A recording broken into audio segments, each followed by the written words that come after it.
muito bem, mas estamos aqui juntos para agradecer e glorificar o Senhor nosso Deus. Vamos orar. Senhor Deus maravilhoso, mais uma vez neste momento, ó Pai, no nome do Senhor Jesus Cristo, agradecemos ao Senhor Deus por esta oportunidade que o Senhor nos concede, meu Deus, de estar aqui nesta manhã, na presença do Senhor, meu Deus, para adorar, exaltar o Santo nome do Senhor, amém, Senhor, para aprender mais da palavra do Senhor. Em nome do Senhor Jesus Cristo, nós pedimos ao Senhor, meu Deus, que o Senhor receba a nossa adoração, o nosso louvor, e que o Senhor venha falar mais uma vez aos nossos corações, meu Pai, que nós possamos nesta manhã, Senhor, ser mais edificados pela palavra do Senhor, meu Deus, e neste momento, ó Pai, pedimos a bênção, a misericórdia do Senhor sobre cada um de nós nesta manhã, no nome do Senhor Jesus Cristo. Amém. Graças a Deus. Irmãos, vamos dar início logo aqui na leitura da nossa lição. Então, vai uma hora passada já. Lição de número 3. Lição de número 3. O assunto, o título da lição é a insistência de Deus diante da rejeição humana. Duas situações aqui, irmãos, que uma nós podemos dizer, infelizmente, que o Senhor Deus continua toda a vida insistindo com a raça humana, buscando a libertação, a salvação, e outra situação que aí falamos, infelizmente, a rejeição humana, que infelizmente existe, acontece a rejeição humana quando aos ensinos, a palavra do Senhor nosso Deus. Mas nós glorificamos o Senhor nosso Deus porque toda a vida o Senhor insistiu, esforçou para resgatar a humanidade. Isso começando lá do Jardim do Éden, quando o primeiro casal caiu, desobedeceu a Deus. Deus podia muito bem dar as costas para eles, desobedeceram a palavra do Senhor, mas mesmo assim o Senhor mostrou o seu grande amor para com eles, e assim continua até hoje o Senhor lutando para resgatar a humanidade. Em razão disso, pela misericórdia do Senhor, pela insistência do Senhor, é que nós estamos aqui nesta manhã, na presença do Senhor nosso Deus. Amém? Nós vamos fazer a leitura bíblica em classe, que é uma grande advertência para nós também, que infelizmente nós sabemos que isso acontece na vida de muitas pessoas. Aqui fala a respeito da parábola da grande ceia, e fala aqui da negligência das pessoas em relação à obra de Deus, à obediência ao Senhor nosso Deus, e mostra aqui também que infelizmente as pessoas muitas vezes dão prioridade às coisas materiais, colocando as coisas de Deus em segundo plano, e é um assunto que vamos estar estudando nesta manhã. Então vamos estar lendo aqui o textual, está em Lucas 14, 22. Disse o servo: o que o Senhor ordenou foi feito, e ainda há lugar. Verdade central: quando há algo na palavra de Deus que eu não gosto, o problema não está nela, está em mim. A leitura bíblica em classe está no Evangelho de Lucas, capítulo 14, versos 16 ao 24. Está lendo o primeiro dos irmãos, o seguinte, assim por diante. Verso 16. Jesus respondeu: certo homem estava preparando um grande banquete e convidou muitas pessoas. 17. Na hora de começar, enviou o seu servo para dizer aos que haviam amigos lá, venham, tudo já está bom. Mas eles começaram, um por um, a apresentar desculpas. O primeiro disse: acabei de comprar uma propriedade e preciso ir vê-la. Por favor, desculpe-me. 19. Outro disse: acabei de comprar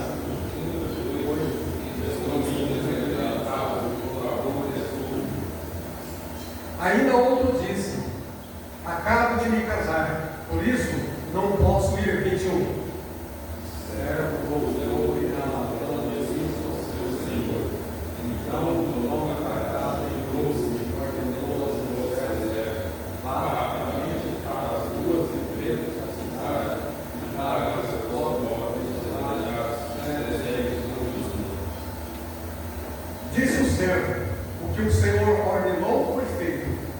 ainda há lugar. 23.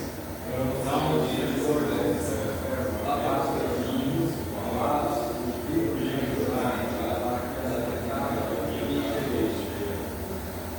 todos, o 24. Eu lhes digo: nenhum daqueles que foram convidados provará do meu banquete. Glória a Deus. Nós vamos estar louvando o Senhor. Convido aqui o pastor César, Paulo Grandi.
Deu exemplo, não perde culto, atenção brava com a mulher.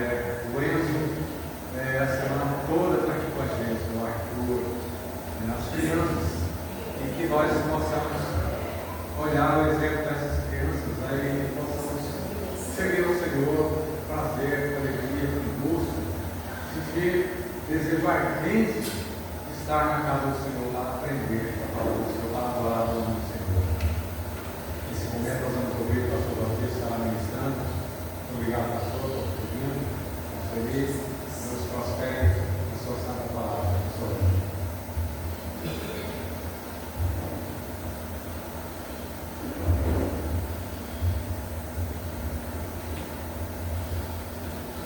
A paz do Senhor, amados irmãos. Amém. Sempre tive uma gratidão e um encontro da expressão, a oportunidade de estarmos juntos nesse lugar ou em qualquer lugar, mas em especial esse lugar para o qual Deus trouxe nossa família para dar a sua contribuição na comunicação da palavra da salvação.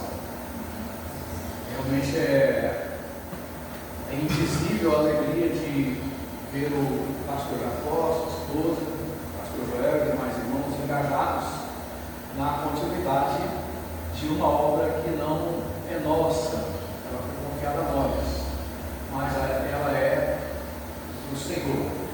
E graças a Deus também por tudo que Ele tem concedido aos irmãos aqui da família ITB na Holândia. A melhoria na arquitetura, admiro muito, né? Não é minha praia, nunca foi, mas eu estava falando com o pastor Jacó e a deveriam fazer arquitetura, né? Se você chegar em casa, se eu chegar em casa e a minha esposa tiver mudado lá a sala para o lugar da cozinha, eu não vou nem perceber. Não é desfeita, é porque não é o meu forte mesmo. Nós construímos o início de uma casa lá numa chácara que nós tínhamos no Friburgo, e quem idealizou tudo o tempo inteiro, sem eu lembrar de nenhum detalhe, se eu lembrasse a porta da sala que estava para frente ou da frente para trás, foi a minha esposa e os pedreiros que estavam ali. O prédio da igreja lá do Friburgo, do jeito que está lá até hoje, foi ela e os pedreiros irmãos da época que idealizaram tudo. Eu não dei nenhum pitaco, porque nunca foi meu forte, mas eu admiro tudo muito isso, né? E já compreendendo, dentro da proposta da lição desta manhã, que é Lucas 14, do 26 diante, não é isso? Do 16 em diante, já compreendendo, porque dá, o celular ainda dá. Então, compreendendo esse investimento, esse engajamento aqui feito e feito em qualquer lugar como oferta ao Senhor, nós precisamos compreender que o propósito de tudo que nós fazemos em Deus e para Deus é o relacionamento que proporciona o acesso à salvação. É o relacionamento que proporciona a possibilidade de contínua edificação daqueles que já foram salvos. É o relacionamento que proporciona a contínua moldagem, ser moldado, ser forjado segundo o caráter de Cristo. Se tudo aquilo que fazemos em prol da obra de Deus não alcançar esse objetivo, então não faz sentido do ponto de vista da história bíblica, dos profetas e dos apóstolos e de todo o povo de Deus ao longo da história. Quando nós analisamos a questão da parábola da grande ceia, nós vamos deparar com uma forma muito simples. É exatamente com isso. Aquilo que é feito, aquilo que é proporcionado, aquele projeto que tem como finalidade o quê? Relacionamento, porque é um convite, não é isso? Um convite para a ceia, um convite para aquele evento que foi detalhadamente, cuidadosamente planejado, programado. Então se planeja que aquele evento ele alcance as pessoas para relacionamento. Alcance as pessoas para que se construa um vínculo permanente. Alcance as pessoas para que se gere com essas pessoas conexão, né? Conexão entre pessoas. E podemos resumir tudo isso chamando esse propósito de que o convite para que as pessoas possam sair de uma condição degradante, que é o pecador, de uma condição humilhada, uma condição reprovada, para um convívio de excelência, um relacionamento de excelência, uma comunhão de excelência, não possível na proposta de relacionamento já presente na vida sem Cristo, já presente na vida daqueles que estão sendo convidados antes de aceitarem o convite. Então eles se chafurdam, vamos assim dizer, no relacionamento de nível cada vez mais abissal, de nível cada vez mais baixo, mais indigno, que é a realidade do pecado, né? A expressão que o apóstolo usa no grego para falar dos nascidos de baixo, dos nascidos da terra e nascidos do alto, é exatamente isso. Aqueles que estão nesta condição degradada e aqueles que saíram desta condição degradada para esse convívio, para esta comunhão. Então, o que nós temos exatamente é esta proposta do capítulo, do versículo 16 seguintes, colocando isso. Porém, ele disse: um certo homem fez uma grande ceia e convidou a muitos. E a hora da ceia mandou os seus servos dizer aos convidados: vinde, que já tudo está preparado. E todos a uma começaram a excusar-se. Disse o primeiro: comprei um campo, importa e vê-lo. Rogo-te que viajas por escusado. O outro disse: comprei 5 juntas de bois e vou experimentá-los. Rogo-te que viajas por escusado. O outro disse: casei-me com minha esposa e portanto não posso ir. Vamos destacar 3 fatores aqui dessa recusa para participar do convite. Então, primeiro, ele comprou um campo, uma referência à vida, ao agro, né? Uma referência à importância e à necessidade do plantio, do qual as pessoas dependem para viver ao longo da história. Então, eu estou ocupado com agro. Esse é o meu negócio, que me absorve. Eu não tenho tempo, a minha prioridade é o agro. Qual é a outra expressão? O outro diz: não, eu tenho que ter os bois. Então você tem que ter a pecuária.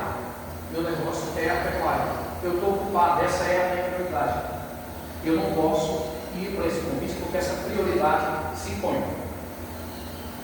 E depois, qual é o outro fator que se impõe como prioridade? Olha, eu tenho um casamento em curso.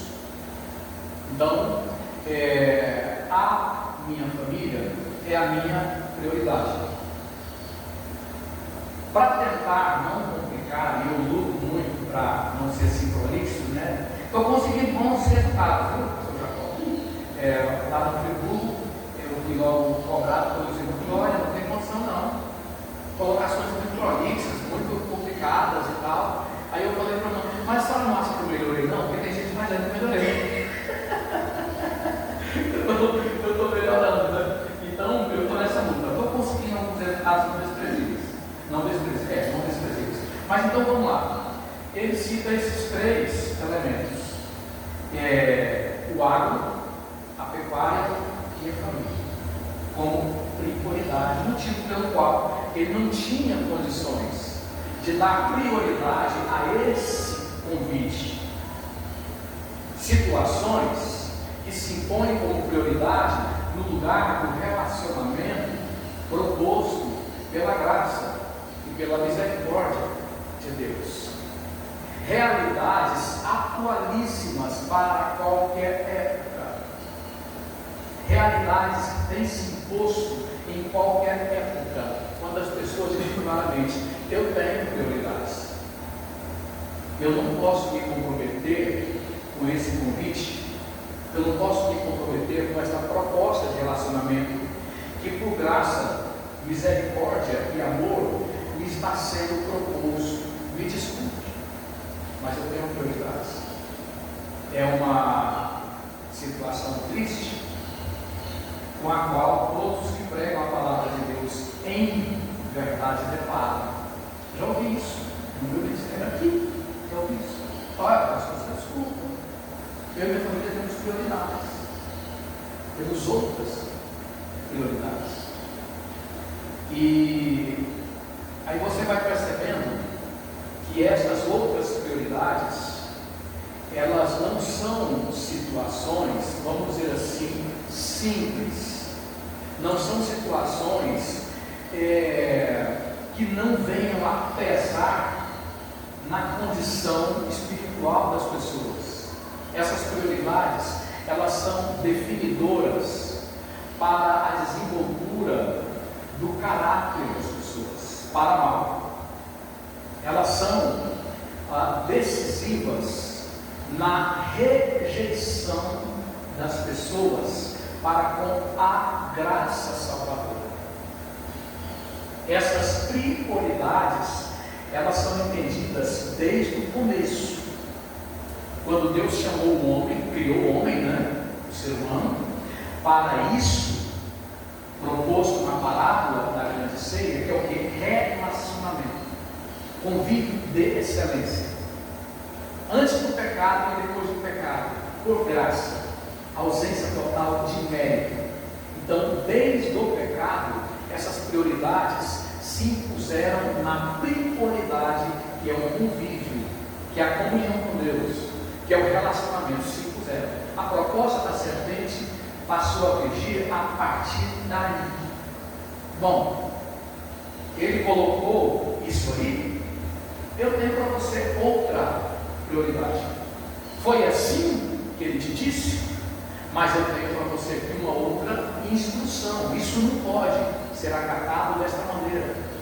Repensemos esta prioridade, reavaliemos esta prioridade, que considerada dessa maneira, vai torná-lo o seu Deus, o foco, o eixo da sua existência, o eixo dos seus propósitos de vida. Vamos entender isso aí? Um termo que está sendo muito usado nas escolas, nas universidades, nas faculdades. Digam isso os irmãos que estão nas universidades, nas faculdades, nas escolas, Tem um muito comum que repercute isso, essa proposta, vamos problematizar, Isso vem de um contexto bem maior, que é exatamente a proposta de rever prioridades fixadas pelos valores judaicos cristãos que definiram a moldagem do Ocidente. Então vamos rever esses valores, vamos rever essas prioridades, vamos flexibilizar isso aí, esse para problematizar, Então, quando você tem a parábola da grande ceia, você depara com o elemento da rejeição ao relacionamento, a rejeição ao convívio. A parábola da grande ceia não era apenas um convite para uma festa, por assim dizer, mas a proposta da parábola, os dois termos aí, parabolé, do grego, para colocar e bolé, lançar, ou jogar para mais longe do que você esteja entendendo. Então, a proposta da parábola é exatamente essa: incluir as pessoas num relacionamento que não estava existindo. O organizador do evento não precisava que essas pessoas levassem nada, como quando nós fazemos um café abençoado como esse, então pedimos para cada um trazer o que pode. Não. Isso que fazemos que não é errado, certo? Mas a festa ali não cobrava dos seus contribuintes que levavam. Você traz uma banda de carneiro, você traz uns quilos de picanha. Não era para ninguém levar nada.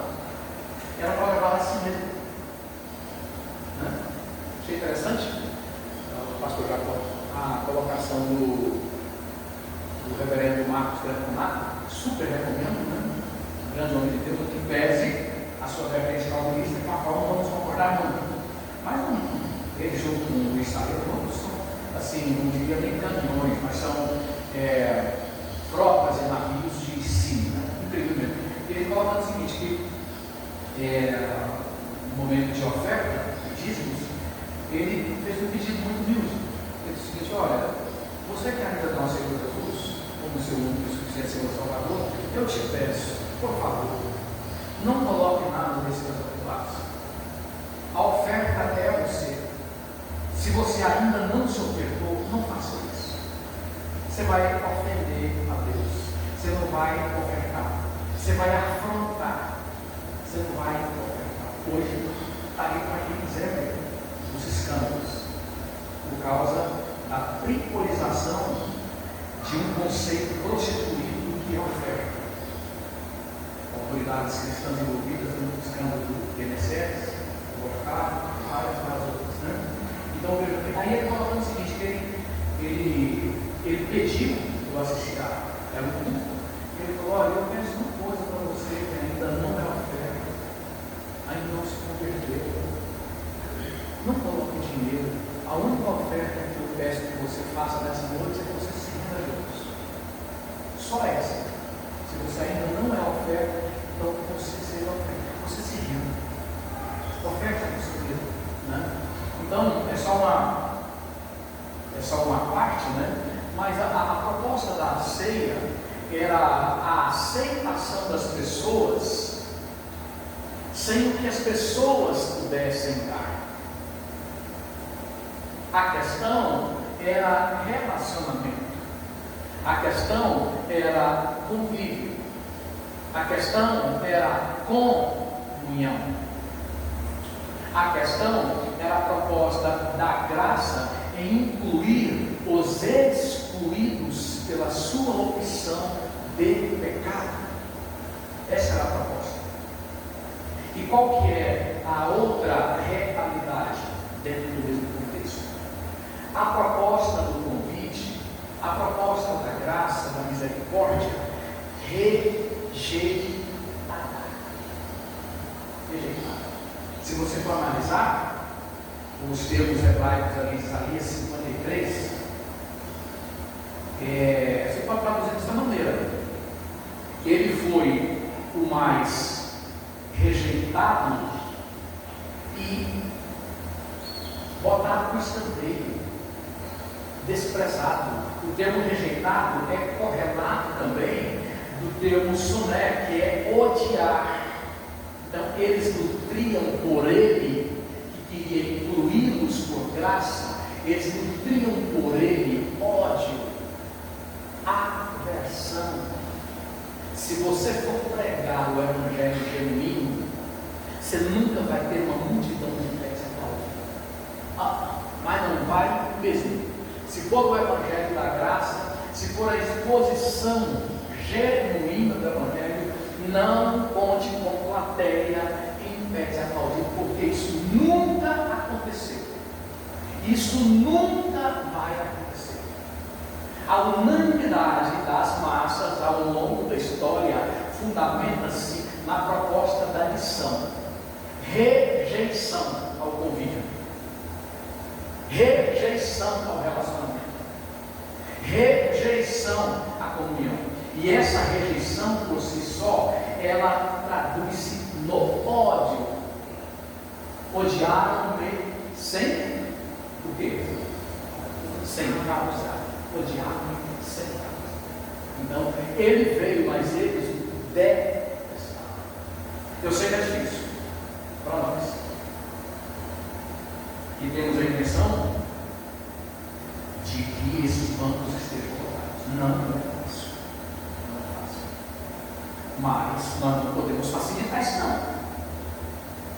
Ou pelo menos não devemos facilitar isso, revendo, editando o convite.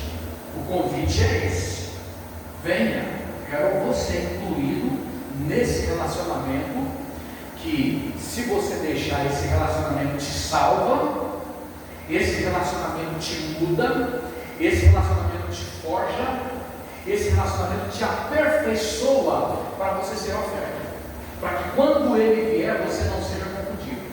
Essa é a proposta. Aquele que lançou essa parábola viveu isso mais do que todos nós. Quando menos pensamos que não, aquelas multidões que diziam, né? Hosanas ao que vem em nome do Senhor.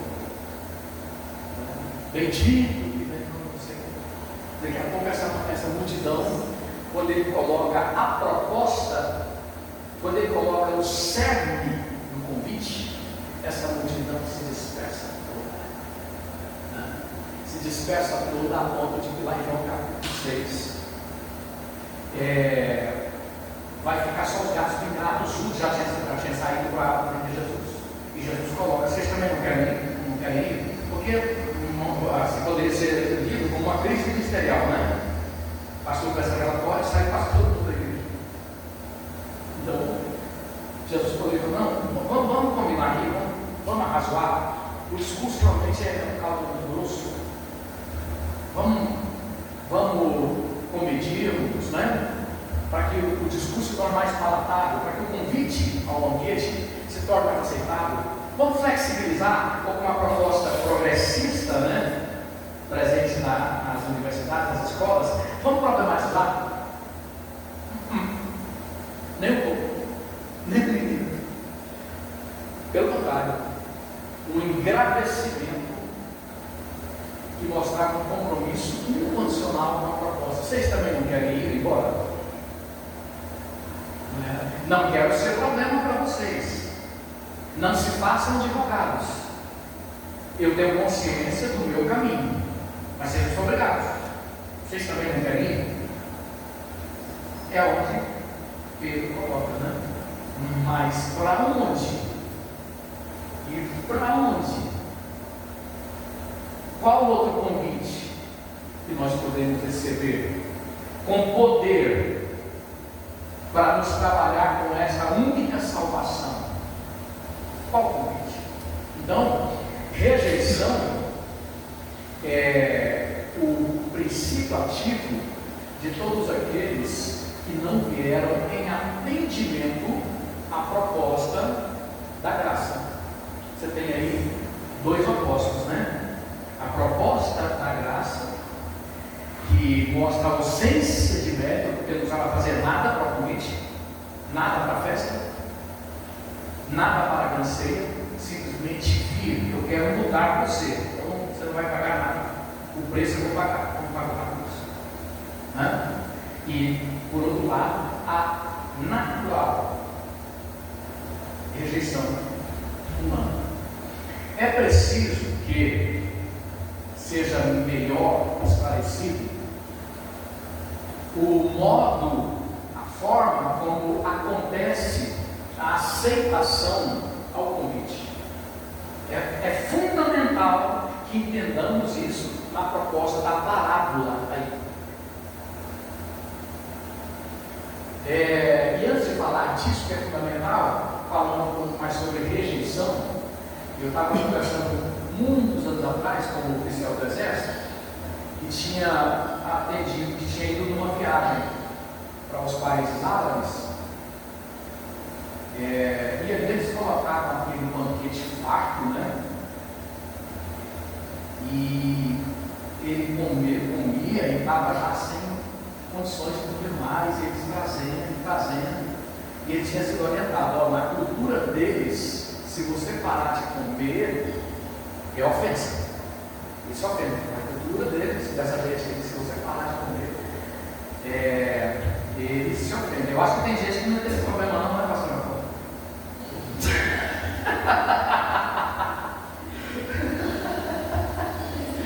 Então, e ele estava numa situação difícil, porque ele pensava: mas eu não dou conta mais. Né?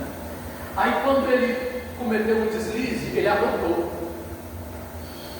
E segundo aquela cultura também, o abortar, que para nós é um despautério, né, no banquete, para eles é sinal de satisfação, então eles se ofendem. complicado, né? A questão cultural, né? Então, mas assim, eu quero colocar isso para transmitir que essa questão aqui posta por Jesus como rejeição, na cultura oriental, a recusa de um banquete era uma ofensa, e é até hoje. Entre os orientais, até hoje é uma ofensa. É a maneira que alguém encontra de desmerecer, de considerar o outro desprezível, como eu citei já em 53, Jesus desprezível na expressão do ódio, da aversão violenta. Então nós temos aqui a questão cultural, que nos empresta auxílio importante para a compreensão de um contexto. Então, tendo dito isso, eu falei para vocês de algo que é central para compreendermos o desenrolar do convite aceitado, do convite por aqueles que aceitaram, para desenrolar um objetivo que é salvar os que não foram salvos, discipular, aperfeiçoar até a hora final os que já foram salvos. Qual que é o princípio ativo então do convite para aqueles que aceitaram? O princípio ativo é o ensino. É o ensino. Por quê? No convite, aqueles que aceitaram iriam estreitar os seus vínculos com o dono da festa. Eles caminhariam para um estreitamento cada vez maior de intimidade, de convívio, de relacionamento com o dono daquela festa. E é daí que nós podemos com certeza afirmar que esse estreitamento é através do ensino da palavra de Deus. Eles não poderiam estar ali na festa comportando-se do jeito deles, comendo da maneira deles, bebendo da maneira deles, sentando-se do modo deles. Tinha todo como é que se coloca? Tinha todo um protocolo, tinha todo um protocolo a ser acatado. Isso nos leva exatamente ao ensino. Como é que nós devemos nos comportar no caminho desse ensino que está proposto? Você aceitou participar? Então você deverá se curvar perante o protocolo, aquilo que está posto ali como conduta apropriada pelo organizador do evento. Aí a gente debate assim a palavra de Deus. E para entender que a única esperança concreta de salvação, de mudança para aqueles que já foram salvos também, ela reside na exposição continuada, prioritária da palavra de Deus. Todas e quaisquer atividades que o ministério sério desenrola são auxiliares desta proposta central. Toda e qualquer atividade, ela só é lícita, permitida, se ela vier em auxílio ao ensino. Se ela não vier em auxílio ao ensino e ela se colocar em prejuízo do ensino, ela é uma sabotagem, ela é uma afronta, ela é uma traição, ela é um golpe contra a proposta do convite. A igreja, ela pode desenvolver N atividades, desde que 100% dessas atividades estejam comprometidas com esse eixo, que é o ensino. Tantas quantas puder, a mão alcançar, desde que 100% elas sejam subalternas à proposta do ensino. 100% elas estejam curvadas, subordinadas ao ensino, de formas a repercutir o ensino fiel e integralmente. Menos do que isso, há uma afronta. E é o que nós estamos vendo em N ministérios. As atividades, elas se tornaram a prioridade. Os eventos se tornaram a prioridade em si. Desde que os eventos promovam engajamento, desde que os eventos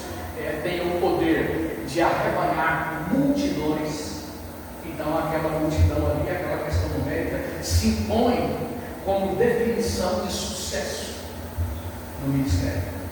E ninguém quer ficar com a situação que os irmãos aqui estão convivendo e que eu convivo lá na Câmara.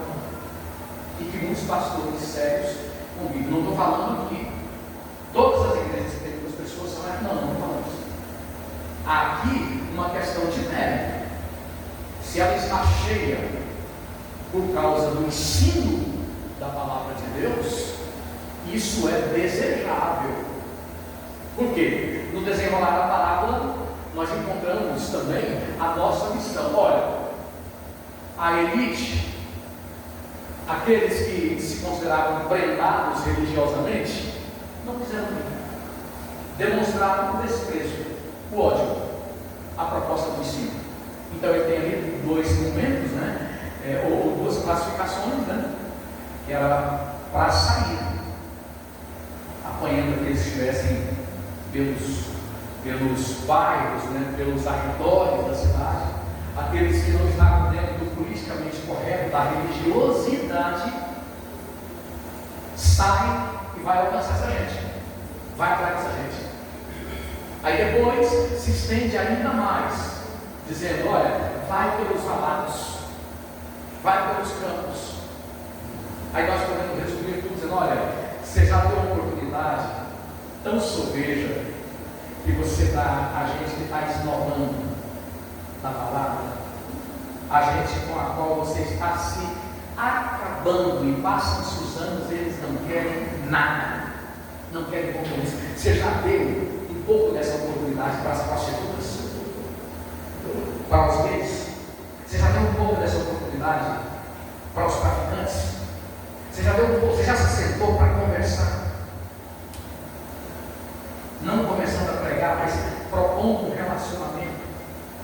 Você investe, você é em si, na sua conduta de vida, a proposta do relacionamento, porque vamos combinar, nós cumprimos essa ordem dele de ir e trazer as pessoas para que a casa esteja cheia. Nós cumprimos isso muito mais com o que somos do que com o que falamos. Vale a lembrança da pedagogia de Jesus, Mas eu vivi muitos anos, mas eu pedi, os irmãos encontrarem, eu li várias vezes, em que uma frase forte que eu coloco ali, ele diz: o que você é grita tão alto que eu não posso ouvir o som das suas palavras. O que você é grita tão alto que eu não posso ouvir o som das suas palavras. Ou seja, você está falando, mas aquilo que você está falando não teve aceitação em você para mudar você, para salvar você. E agora você quer que eu acredite naquilo que você mesmo colocou de lado, desprezou. Eu não sei quantos irmãos conhecem o ateu Pondé. Eu vi esse senhor falar com o pastor Jacó umas coisas semana passada, que eu pensei: meu Deus, que é isso? A mula falando mesmo. Ele disse o seguinte: a maior crise dos cristãos é levarem a sério aquilo que eles querem que as pessoas querem. A maior crise dos cristãos reside no fato de eles não estarem conseguindo levar a sério aquilo que eles querem que as pessoas levem a sério. Complicado, né? Aí você pega outros nomes. Gandhi era um nojo, longe de ser essa divindade posta aí pela literatura, era uma porqueira, era um pedófilo lá do mundo de Gandhi, uma nojeira indescritível. No entanto, ele também disse a verdade sobre os cristãos. Ele disse o seguinte: eu acredito no Cristo de vocês, eu só não acredito no cristianismo de vocês. É o fato, é a consequência de quando nós cristãos colocamos de lado o compromisso expositivo, o convite, mas nós não temos mais o compromisso expositivo. E nem precisa, né? Não precisa, porque se a pessoa que eu convidei para pregar, para ensinar, ela fala muito bem, ela tem capacidade de capturar o emocional das pessoas, de dominar a plateia. Eu não quero saber quantas vezes na vida dela ela leu a Bíblia toda. Não me interessa. O que eu quero ela me dar. O que eu quero ele me dar. Não me interessa quantas horas ele e ela gasta por dia queimando pestana, se humilhando diante da palavra de Deus e do Deus da palavra. Diga uma coisa. Quer falar? Então, diga uma coisa. É bem verdade que existe a motivação errada para se estudar a palavra de Deus. Só para aprender a falar bem, né? E enganar. Mas a motivação verdadeira de estudo da palavra de Deus, ela quebra a pessoa. Aquele que está verdadeiramente motivado, ele é humilhado nas páginas que ele lê, dos livros apropriados. O tempo que ele gasta ouvindo pessoas como Luiz Saião, como o pastor Carlos Augusto Pailás, que eu recomendo, como o Enis Soares Moraes, Hernandes Lopes, o Marcos Branco, o Marcos Tequi, com a reserva pela abordagem paulista, que a gente concorda. Então hoje é uma geração muito privilegiada. Esses homens nos dão condições de alcance do ensino que nós temos neles, nas horas que os ouvimos, aquilo que nós não teríamos se estivéssemos sozinhos. Junto aos livros, com todo o material muito rico que existe, né? Então nós temos possibilidade de investir com muita propriedade na nossa comunhão com Deus, que eu falo, o foco é esse. Eu não leio, eu não ouço o conteúdo para eu falar bem, eu ouço para mostrar na minha relação com Deus. Falar para você é uma consequência, não é o objetivo primário. O objetivo primário é investimento na minha relação com Deus. As horas que eu passo lendo, às vezes 10 páginas, 30, para entender 3 parágrafos que compensam aquele sacrifício. Eu estou investindo na minha relação com Deus. Eu estou buscando um modo que Ele quer que eu me relacione com Ele. Ele dá as cartas. Ele dá as cartas através do ensino. Né? Então, quando analisamos esse eixo que é fundamental, nós entendemos a crise pela qual a igreja está passando no mundo inteiro. A crise do cristianismo. É porque colocou de lado exatamente o seu fundamento, que é a exposição verdadeira da palavra, o compromisso expositivo. Posto de lado, quando nós vemos pessoas que não se assentaram, não se dobraram tempo suficiente para aprender, mas elas estão aí postas para ensinar. Um desastre. Um desastre. E como disse, é uma agressão à palavra de Deus. É uma sabotagem ao convite da graça. Mas, minha amada, o seu primeiro amém não saiu ainda, tá bom? Talvez eu não escutei. Ela que manda. Nesse sentido, né? E podem me interpelar também, pastor Carlos, se quiser. Eu sei assim, eu sei que vai ganhando, né, uma projeção, é um leque que se espalha, a gente tem que ter cuidado com o tempo, mas eu queria colocar com vocês aqui, os irmãos, um pouco mais daquilo que no começo eu falei para os irmãos, dessa tríade aí, né? De prioridades que se impuseram e que atualizam, né? As questões passageiras se impondo como prioridade no lugar do relacionamento com Deus. Ou seja, o que importa é o ter, não o ser. Promova-se o ter para que o ser pegue carona. A nossa condição de ser pegue carona. Problema humano desde sempre. As pessoas não investem no relacionamento com o ser, porque o ter é prioridade, né? Então, o autor, ele coloca aí esses 3 fatores, como já lembra então, ele coloca a questão do agro, né? Da agricultura como prioridade, ele coloca a da pecuária, do boi, ele coloca a questão da família como prioridade. Quando nós vamos entender a problemática das nações, sua desgraça, sua derrota, sua destruição, tão assim transbordante nos casamentos, nos relacionamentos entre pais e filhos, na derrocada de ministérios, é por causa disso, porque a prioridade foi invertida e sempre vai dar ruim. Quando você caminha para essa realidade, vendo o que Jesus falou, ainda falando de relacionamento, quando ele fala da ceia, né? 1 Coríntios 10, 21, essa expressão grega, eu acho que ele coloca ali, ordenasteroperion, que eu unei, ordenaster ou poterion daimonion, ou seja, não tem condições de você aceitar o convite de duas ceias em vocês.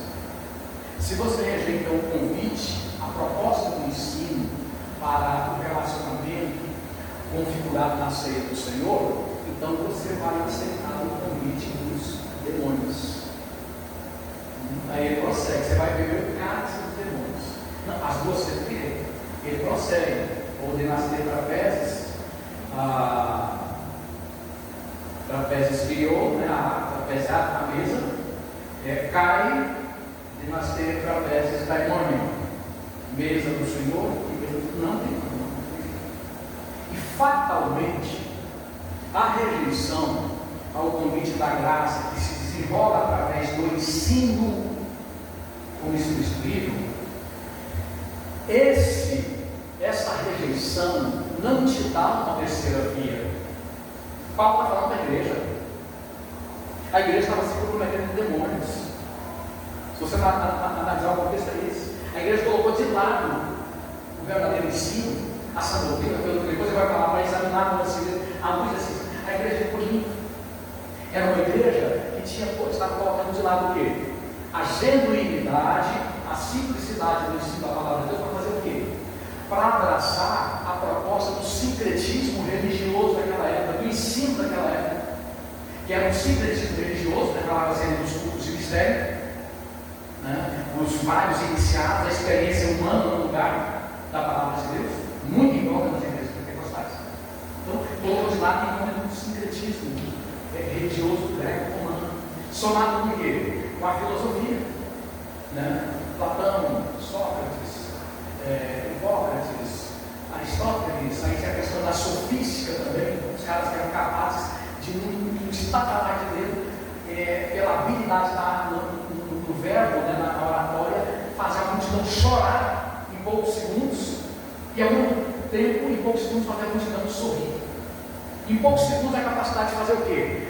Uma multidão concordar com a defesa de uma ideologia e, a poucos segundos, com muita habilidade, fazer aquela mesma multidão que aplaudiu aquela defesa discordar. Ou seja, fora do Evangelho, o que existe? A verdade relativa. Fora da exposição verdadeira da palavra de Deus, existe a verdade relativa. E a verdade relativa é o quê? É simplesmente o quê? De manhã. O que é a verdade relativa? Mentira! Existe verdade relativa? Não existe. É o decálogo de Lênin, né? Verdade é tudo aquilo que se adequa à nossa proposta de vida. A gente coloca a verdade no nível que a gente quiser. Então, fora da proposta da palavra de Deus, existe a mentira como condutor de vida das pessoas, e não uma geração que está sendo mais do que as outras tomadas pela mentira. Aí quando você chega no final da Bíblia, terminando aqui, primeiro a vez sai da Bíblia,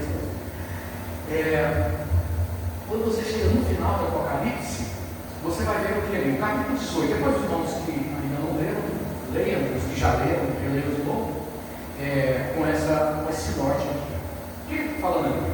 A falência total de uma humanidade que rejeitou o convite da graça, rejeitou o convite para a ceia da graça e aceitou o convite para a ceia com quem? Diga aí, pastor. Demônios, né? A grande prostituta que se prostituiu e fez com que os reis da terra, as autoridades, atendendo ao convite dela, bebessem do cálice da sua quê? Prostituição, né? Aí ele vai colocar: não se ouvirá mais em ti, acho que o versículo 20, né? Não se ouvirá mais em ti o som dos instrumentistas, dos artistas, não se ouvirá mais em ti o barulho do moinho, não se ouvirá mais em ti a voz, o cântico do noivo e da noiva. Ele colocou o que? Você tem basicamente os 5 pilares de uma cultura. Quais são? Arte, artesanato, a gastronomia ou alimentação, que é a mesma coisa, né? A civilização e a família como eixo célula-mátrix. Ele não colocou todas essas coisas condenando. Ele não condenou a arte, o artesanato, a gastronomia, a alimentação, a civilidade, a família. Ele colocou lamentando a perda. Os vários ais que eles surgem de todos os anos. Ai, se foi, toda a estrutura mundial ruim. Você pode imaginar o que significa? No estadalar de Deus, as bolsas do mundo todo estouraram e não ganharam mais, não voltaram mais. Colapsou toda a economia a nível de globo. Perdeu-se o controle total. Você tem capacidade de imaginar o que significa isso de forma prática? Acho que nem nós. Alcance o que significa isso. Uma falência total, aprofundando-se cada vez mais depressa, levando infalivelmente à declaração de guerra mundial, os donos do poder enlouquecendo, disparando armas nucleares, tudo pipocando devido à perda do controle de tudo. Então ele fala desses 5 pilares lamentando, até porque quem deu para o mundo esses 5 pilares no sentido positivo, benéfico, foi o Evangelho. Irmão, não cansa de dizer não, por favor, diga: olha, quem deu para vocês, Ocidente, mundo, tudo de bom que teve, foram aqueles que aceitaram o convite da graça. Foi o Evangelho. Aonde que floresceu a ciência moderna, se não em países onde o protestantismo teve oportunidade?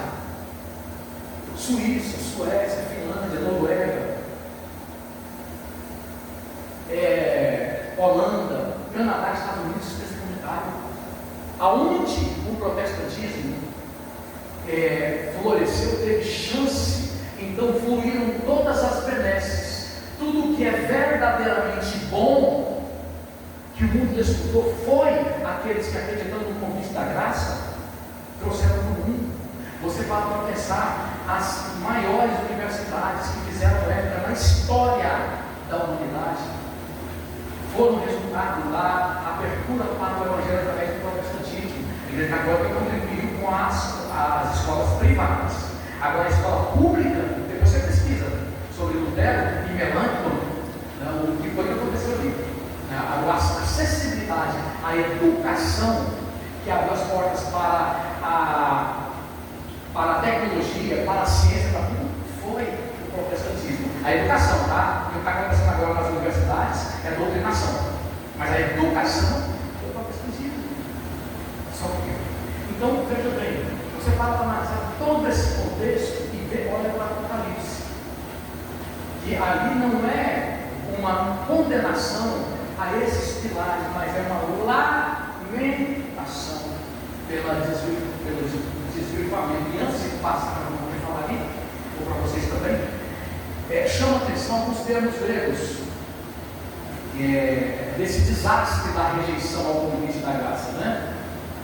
Já no apagar das luzes da história da humanidade, vaticinado por Apocalipse. Ele usa o termo emporoi, hoc emporoi, sou megstanis testes, ou seja, hoc emporoi sou esam, vai megstanis testes.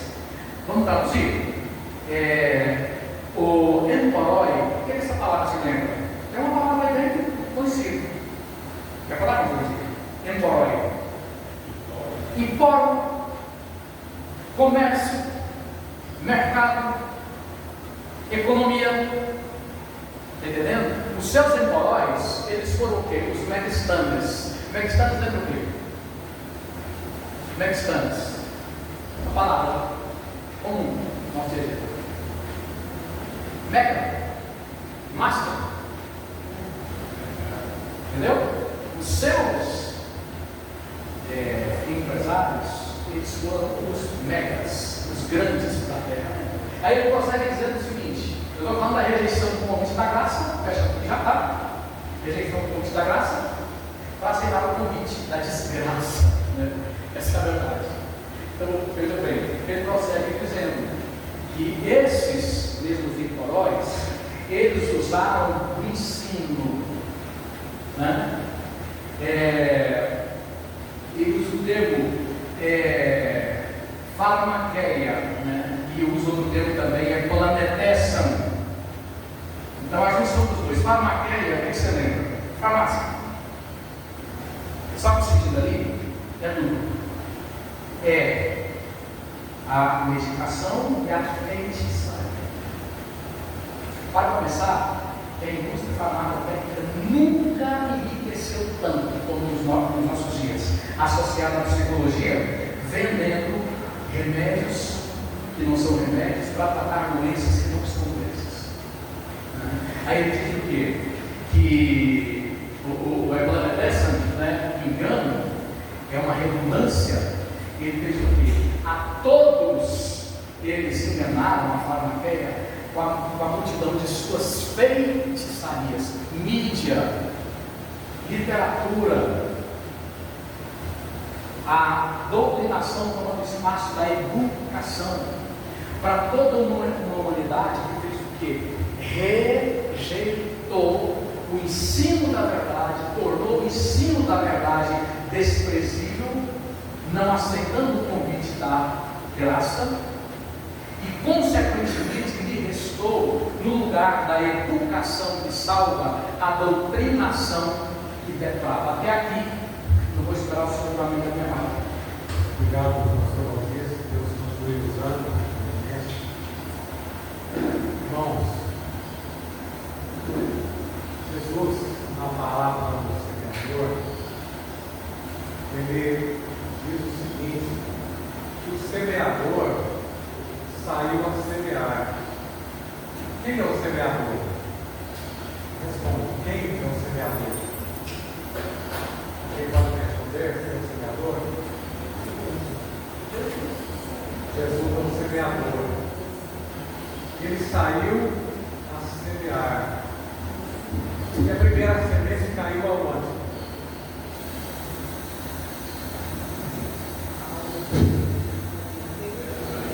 A primeira semente caiu à beira do caminho. A semente de Jesus semeou. O que aconteceu com ela? Ela foi pisada. Quem pisou? Quem foi que pisou? A semente de Jesus semeou. Os homens, quem pisa é o homem, não é? E depois o que aconteceu? As aves do céu comeram, donaram. A palavra de Jesus semeou. A outra que Jesus semeou caiu aonde? Pedras. Coração duro. E ela cresceu, ela nasceu, aliás, ela revelou. Mas logo ela morreu porque não tinha idade. Não tinha idade. Ela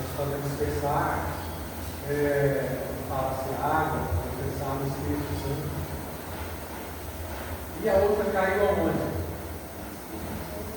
Caiu entre os espinhos. E o que aconteceu com ela? Caiu entre os espinhos. Os espinhos cresceram junto com ela. É isso? E o que aconteceu mais?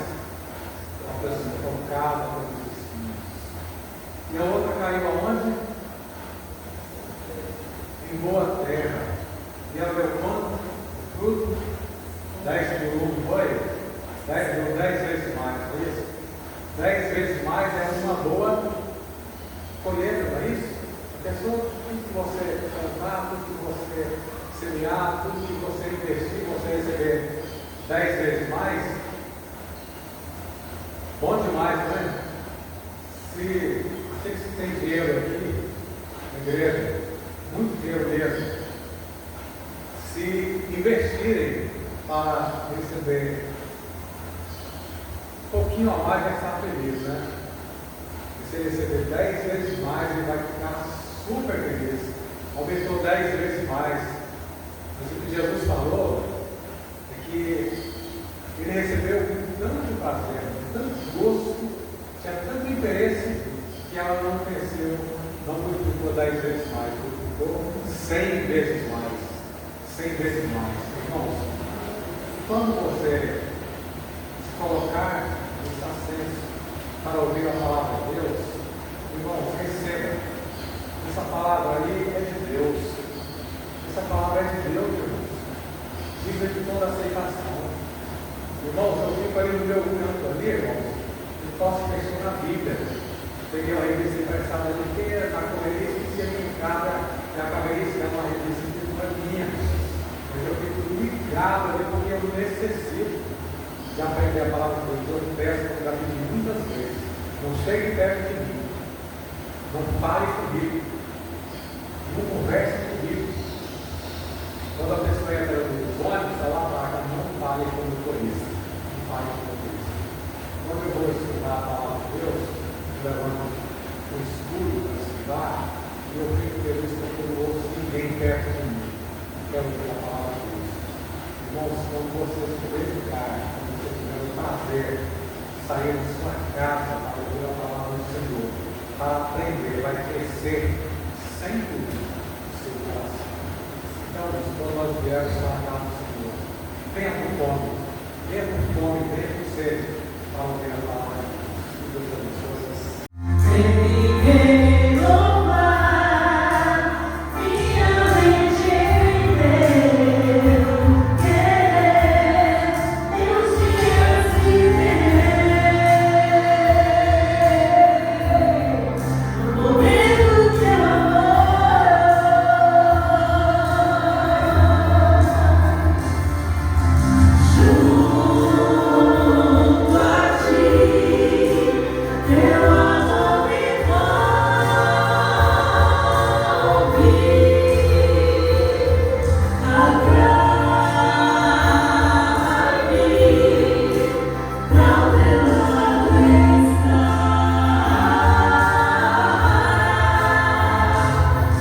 It's